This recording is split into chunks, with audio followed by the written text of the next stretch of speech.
C'est l'heure de votre journal de l'Afrique. Merci d'être avec nous. D'abord, les titres.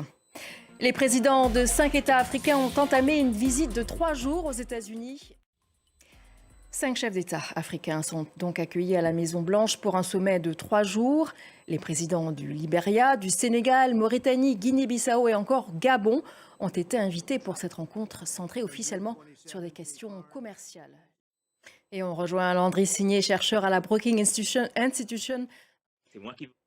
La justice tunisienne a prononcé ce mardi des peines allant de 12 à 35 ans de prison contre plusieurs personnalités politiques pour complot contre la sûreté de l'État.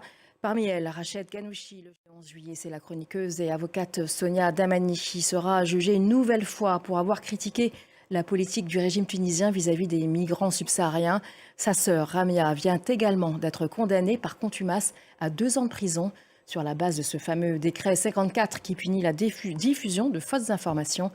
Plusieurs ONG déplorent une régression des droits et libertés dans le pays berceau du printemps arabe.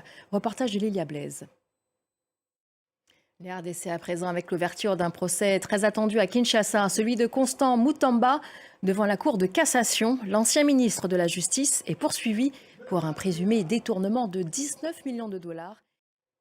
On les attend avec beaucoup d'impatience, les Jeux Olympiques de la jeunesse qui devaient se dérouler à Dakar en 2022, mais pour cause de Covid, la capitale sénégalaise accueillera finalement le premier événement olympique organisé sur le continent africain en octobre 2026. Mais notre correspondant Ilman Dao a déjà pu visiter différents sites de Dakar 2026 et voici son compte rendu.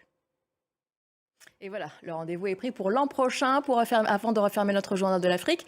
Merci de l'avoir suivi. Ne bougez pas, l'actualité continue sur France 24.